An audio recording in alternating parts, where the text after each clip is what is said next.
देश में होने वाले अगले लोकसभा चुनाव को लेकर बीजेपी ने रणनीति बनानी शुरू कर दी है। पार्टी ने यूपी में इस बार पिछली बार से भी ज्यादा सीटें जीतने का लक्ष्य रखा है, जिसके लिए बीजेपी ने अपने पारंपरिक वोटर्स के साथ साथ मुस्लिम मतदाताओं को साधने की भी तैयारी कर ली है। इसी कड़ी में बीजेपी ने मुस्लिम वोट बैंक में सेंधमारी के लिए नया प्लान तैयार किया है। आगामी लोकसभा चुनाव में यूपी की सभी 80 लोकसभा सीटों पर जीत हासिल करने के लिए बीजेपी कई मुहिम पर काम कर रही है। पार्टी मुस्लिम मतदाताओं को जोड़ने के लिए शुक्रिया मोदी भाईजान कार्यक्रम शुरू करने जा रही है।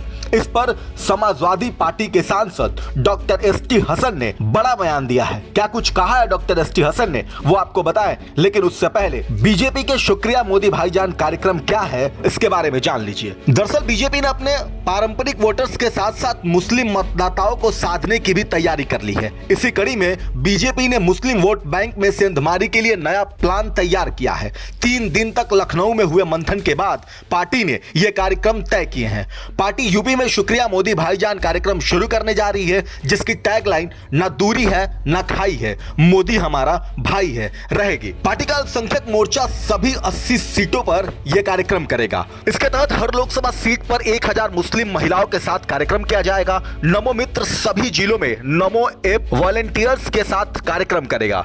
इस दौरान विस्तारक सेक्टर और बूथ को मजबूत करेंगे। देश की सभी 543 लोकसभा सीटों पर बीजेपी ने 4000 विस्तारक तय किए हैं। बीजेपी की ओर से कहा गया है कि शुक्रिया मोदी भाईजान मुस्लिम बहनों से पीएम मोदी से अपनत्व जैसे भावना और भाई जैसे रिश्ता कायम करने में भूमिका निभाएगा। अब बीजेपी के इसी कार्यक्रम पर सपा सांसद एसटी हसन ने एक बड़ा बयान दिया है। एसटी हसन ने कहा है, मोदी मुस्लिम महिलाओं के भाईजान नहीं है, ये तो नुपुर शर्मा के भाईजान हैं, इसलिए उन पर आज तक कोई कार्रवाई नहीं की।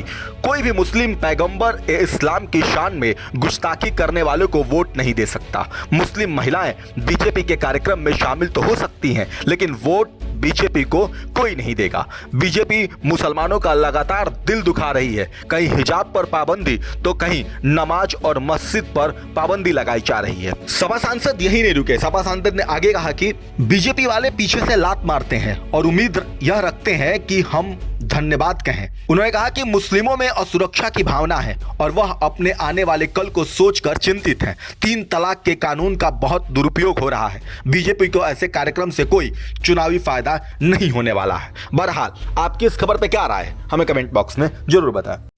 वीके न्यूज उत्तर प्रदेश उत्तराखंड, सच का सारथी।